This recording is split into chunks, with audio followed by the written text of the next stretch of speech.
Hello everyone. आज के इस वीडियो में हम देखेंगे NIS 12th class business studies के important questions Hindi and English दोनों मीडियम में। इस वीडियो के अंदर आप चाहें तो डायरेक्टली स्क्रीनशॉट ले सकते हैं, क्योंकि इस वीडियो में मैं इन क्वेश्चंस को डिटेल में बताऊंगी नहीं, यानी कि एक्सप्लेन नहीं करूँगी, क्योंकि अभी हमारे पास टाइम कम है। क्योंकि किसी वजह से बिजी होने के कारण मैं वीडियो नहीं बना पाई, सब्जेक्ट की थोड़ा लेट हो गई।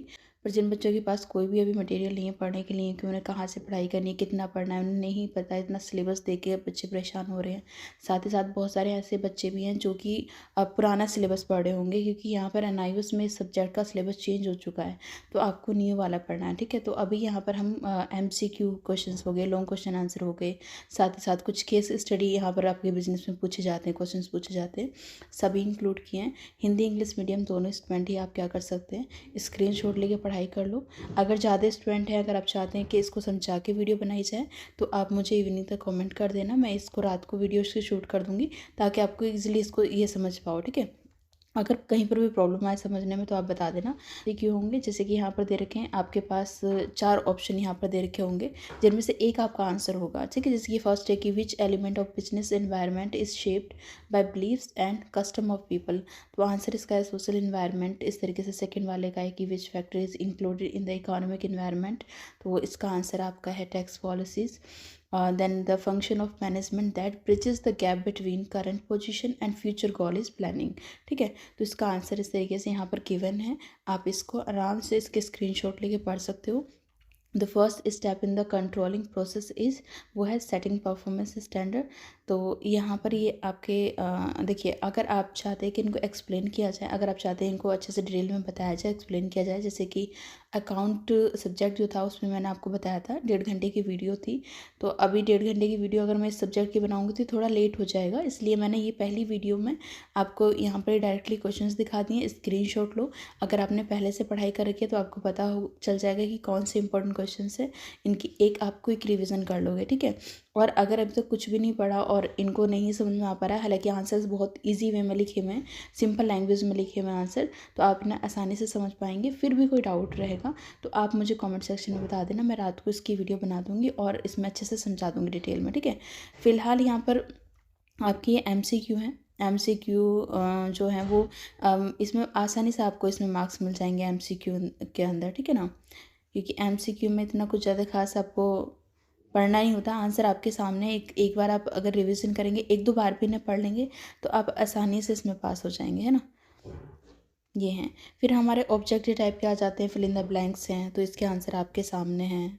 ठीक है, एंड हमारे फिर दोबारा से फिल इन द ब्लैंक्स हैं, 1 वर्ड आंसर्स आपको दे रखे हैं, या इसके आंसर हैं लिबरलाइजेशन, ये आपके सामने इसके आंसर दे रखे हैं। ट्रू फॉल्स दे रखे हैं, ट्रू फॉल्स के आंसर आपको करने हैं, ये आपके सामने है। आइडेंटिफिकेशन, ये आपके सामने इसका आंसर आ गया। ठीक है, यहाँ पर मतलब आपको करना क्या है, जैसे यहाँ आइडेंटिफिकेशन में क्या, machine use to withdraw money from deposit account, तो आप सिंपल से आपको बताया कि हम ATM मशीन की बात कर रहे हैं। ठीक है, और उसके बाद में यहाँ पर कुछ example give any one example of current asset, तो करंट एसेट का आपको क्या करना है, एग्जांपल देना, तो क्या है हमारे करंट एसेट्स है। ठीक है, पर है कि give any one example of current liabilities, तो करंट लायबिलिटीज़ क्या है, यहाँ पर अगर हम करंट लायबिलिटीज़ की बात करें तो क्रेडिटर्स हमारे करंट लायबिलिटीज़ हैं। सेल्फ एम्प्लॉयमेंट का क्वेश्चन देखने को मिल सकता है आपको, तो इसको अच्छे से करके जाने से थोड़ा डिटेल में पढ़ लेना, आप क्वेश्चन पेपर खुद देखना। और अकाउंट के पेपर में जैसे मैंने बताया सेम वैसा ही है, आप क्वेश्चन पेपर देख सकते हैं जाके। अभी जल्दी ही ना इन क्वेश्चंस की वो भी आएंगी, वीडियोस भी आएंगी, सॉल्व क्वेश्चन पेपर की वीडियोस भी आएंगी, तो चैनल से जुड़े रहना आप। बिजनेस इन्वायरमेंट के ऊपर एक क्वेश्चन आ सकता है, इसके फीचर्स पूछे जा सकते हैं, इसके फीचर्स पूछे जा सकते हैं। प्लानिंग वाला भी काफ़ी इंपॉर्टेंट है, क्योंकि प्लानिंग एंड कोऑर्डिनेशन वाले से एक क्वेश्चन देखने को मिल जाता है, डायरेक्टिंग काफ़ी इंपॉर्टेंट क्वेश्चन रहता है, क्योंकि ये जो आपका टॉपिक है यहाँ से क्वेश्चन पूछे जाते हैं। ठीक है, ये डेट एंड इक्विटी वाला भी आपसे पूछा जा सकता है, क्योंकि मैंने यहाँ पर सभी इंपॉर्टेंट क्वेश्चंस लिए हैं, तो यहाँ पर जो भी हैं आपको एक बार जरूर इनको पढ़ के जाना है। ठीक है, define internal trade, mention any 2 features हो गया, 1 word component related to distribution channel and promotion. Guys, इस वाले टॉपिक पे आपसे हो सकता है कि क्वेश्चन 4 मार्क्स में भी आ जाए, तो एक बार प्लीज़ आप इसको अच्छे से पढ़ के जाना, इसके बारे में आपको जानकारी होनी चाहिए। एडवर्टाइजिंग के ऊपर आपसे क्वेश्चन पूछा जा सकता है। एंड जैसे यहाँ पर एक है कि teacher product concept belong to which element of marketing mix, तो यहाँ पर ये आपका प्रोडक्ट आ जाता है यहाँ पर। उसके बाद में एक और मोस्ट इंपॉर्टेंट क्वेश्चन है, वो है आपका 10 है लॉन्ग आंसर क्वेश्चंस की। अगर हम बात करें तो explain steps in planning process in correct sequence, तो हमारा जो प्लानिंग प्रोसेस के स्टेप्स हैं वो आपको बताने हैं, ठीक है। ये आपका है setting object, developing premises, and उसके बाद में identifying alternatives, cause of actions, evaluate them. यहाँ पर ये इसके आपको सीक्वेंस में ये बताने, प्रोसेस बताने हैं, और ये आपसे डिटेल में भी पूछा जाएगा क्योंकि ये 5 to 6 मार्क्स में आपसे क्वेश्चन पूछा जा सकता है। हिंदी इंग्लिश दोनों मीडियम के हैं तो आप इसको कर लेना। फाइनेंशियल प्लानिंग वाला क्वेश्चन एक आपका है। एंड डिटेल में वीडियो चाहिए प्लीज़ मुझे बता देना कमेंट सेक्शन में, अदरवाइज़ फिर क्योंकि मैंने अकाउंट की तो बना दी थी कि उसमें कोई ऑप्शन नहीं रहता, उसमें ज़रूरत होती है प्रैक्टिस करने की। इसमें अगर आपने पहले से पढ़ रखे हैं, कॉन्सेप्ट क्लियर है आपका, आपको जस्ट क्वेश्चन चाहिए थे, तो आपके सामने क्वेश्चन आंसर हैं। डिटेल में इन्हें समझाते हुए वीडियो चाहिए प्लीज़ कमेंट सेक्शन में बता देना। मार्केटिंग मिक्स का इंपॉर्टेंट क्वेश्चन है, देखने को मिल सकता है इस बार आपके पेपर में, तो इसको करके जाना, ठीक है। प्रोडक्ट प्राइस प्लेस प्रमोशन ये आपका रहता है। फिर डिफाइन कोऑर्डिनेशन, कोऑर्डिनेशन भी काफ़ी इंपॉर्टेंट है, ये भी आपको प्लानिंग कोऑर्डिनेशन वाले जो ये टॉपिक्स हैं ये आपको ज़्यादातर देखने को मिल ही जाते हैं, इवन हर साल आपको ये देखने को मिलेंगे पेपर में, तो इनको करके जाना। कंपनी फॉर्म ऑफ बिजनेस भी काफ़ी इंपॉर्टेंट है। एंड उसके बाद में अगर हम यहाँ पर देखें हमारा डिफ्रेंशिएट बिटवीन इम्पोर्ट वाला, ये भी आपका इम्पोर्टेंट है। कुछ टॉपिक्स हमारे क्या हैं कि इस बार जो चेंज हुआ है सिलेबस उसमें कुछ टॉपिक न्यू हैं, तो उसको आप करके जाइएगा। Advertisement and its importance in business, ये काफ़ी इंपॉर्टेंट है क्योंकि एडवर्टाइजिंग वाले से आपका आ सकता है, तो करके जाना इसको क्योंकि ये 2 क्वेश्चंस मैंने लिए बिकॉज ये इंपॉर्टेंट है। Explain financial market and there types, तो ये भी इंपॉर्टेंट है। Money market, capital market, primary market, secondary market, ये आपके। Explain modern modes of business, ये भी काफ़ी इम्पोर्टेंट है, ठीक है, काफ़ी इम्पोर्टेंट है, करके जाना, ठीक है। एंड ये एनआईओएस का जो प्रीवियस ईयर के क्वेश्चन पेपर होते हैं उनके बेस पे ये आपके क्वेश्चंस लिए गए हैं, ताकि उसमें एक पैटर्न ये फॉलो करते हैं, कौन से चैप्टर्स इन्हें हर बार पूछने होते हैं, कौन से टॉपिक्स ये हर बार पूछते हैं, वही चीज़ यहाँ पे मैंने इंक्लूड की है, इम्पोर्टेंट है, ठीक है। तो पढ़ के ज़रूर जाना अगर आपने पहले से पढ़ रखा है। अभी भी कन्फ्यूज हैं, बहुत सारे क्वेश्चंस आपके सामने आ रहे हैं, नहीं समझ में आ रहा क्या करके जाएँ, बिल्कुल लास्ट टाइम है तो आप इनको ज़रूर करके जाना। और हाँ, आंसर लिखने का गाइस एक तरीका होता है कि अगर मान लीजिए आपके पास क्वेश्चन पेपर आया, 15 मिनट आपको रीड करने के लिए मिलेंगे। पहले आराम से क्वेश्चन पेपर को रीड कर लो, ठीक है। रीड करने के बाद में उसके बाद में आपको क्या करना है कि आप देखो कौन से क्वेश्चन के आंसर आपको बहुत अच्छे से आते हैं, ठीक है। जो क्वेश्चंस के आंसर आपको बहुत अच्छे से आते हैं उनको आप सबसे फर्स्ट प्रायोरिटी रखो कि मुझे वही पहले करने हैं, क्योंकि आपकी राइटिंग एकदम क्लियर होनी चाहिए, बहुत अच्छे से समझ में आना चाहिए। स्टार्टिंग में ओवर राइटिंग कर दोगे तो मार्क्स कट जाएंगे। स्टार्टिंग में आपको उन्हीं क्वेश्चंस को करना है जिनके आंसर्स आपको बहुत अच्छे से आते हैं। तो हमारी फर्स्ट प्रायोरिटी उन क्वेश्चंस को देनी है जिनके आंसर आपको 100% अच्छे से आते हैं।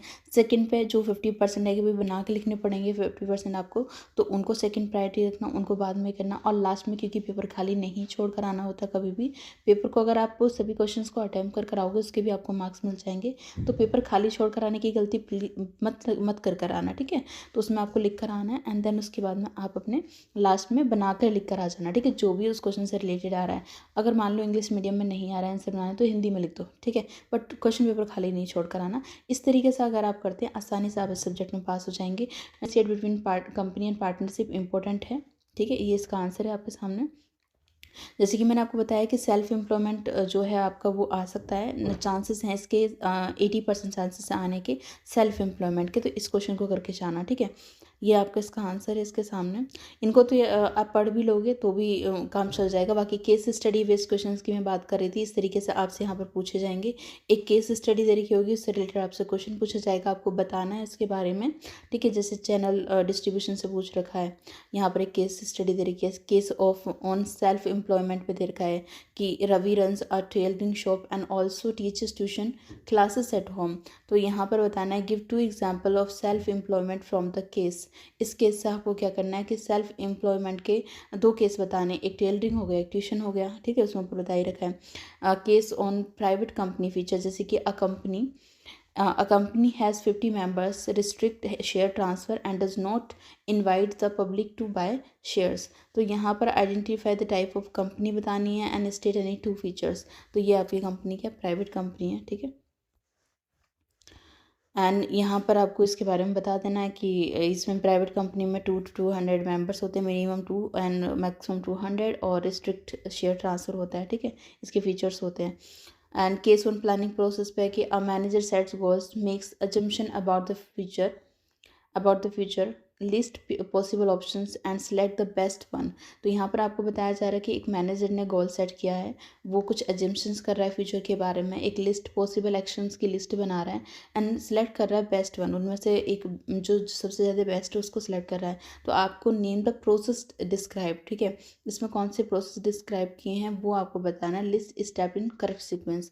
तो प्लानिंग प्रोसेस की बात हो रही है यहाँ पर, ठीक है। तो यहाँ पर इसके हैं कि setting objective, developing assumptions, identifying alternatives, selecting best alternative, ये हमारे क्या प्लानिंग प्रोसेस के स्टेप्स होते हैं एंड काफ़ी इंपॉर्टेंट ये आपका क्या होता है, चैप्टर होता है। तो गाइज ये वाले हमारे इंपॉर्टेंट क्वेश्चन आंसर थे, इनको ज़रूर पढ़ के जाना। केस स्टडी से अगर देखना चाहो तो एक दो प्रीवियस ईयर के क्वेश्चन पेपर डाउनलोड करो, वहाँ पर जो केस स्टडी वाले क्वेश्चंस हैं उनको एक बार पढ़ लेना, कभी जल्दीबाजी में क्वेश्चन को देख के परेशान हो जाओ। अगर क्वेश्चन पेपर में केस स्टडी वाले क्वेश्चन आए तो उनको ध्यान से 2 से 3 बार पढ़ना, क्योंकि उसमें ही आपका आंसर छुपा होता है। बहुत बेसिक सा लास्ट में दे रखा होता है कि आपको, कई बार वहाँ पर दे रखा होता है कि आपको प्लानिंग या फिर आपके डायरेक्टिंग के इंपॉर्टेंस लिखने हैं, इनके फीचर्स लिखने हैं, इनका प्रोसेस लिखना है, प्लानिंग प्रोसेस लिखने हैं, वो बता रखा होता है कि यहाँ पर जो क्वेश्चन दिया जाता है ताकि बच्चे को थोड़ा सा ट्रिकी लगे क्वेश्चन, बाकी इसमें आंसर छुपा होता है, वहीं पर आपको पता चल जाएगा कि आपको आखिर लिखना क्या है, ठीक है। तो ध्यान से क्वेश्चन पेपर को रीड करना, अच्छे से अपने पेपर देना, खाली पेपर नहीं छोड़ कर आना है। All the best. आज की वीडियो में इतना ही, और अगर आपको ये वीडियो चाहिए कि इनको अच्छे से एक्सप्लेन किया जाए, प्लीज़ मुझे कमेंट सेक्शन में बता देना। बाकी इकोनॉमिक्स अगर आपका सब्जेक्ट, आप कॉमर्स के स्टूडेंट हैं, तो उसकी वीडियो मैं बहुत जल्दी लेकर आने वाली हूँ, उसके लिए आप चैनल से जुड़े रहना। तो आज की वीडियो में इतना ही। Thank you for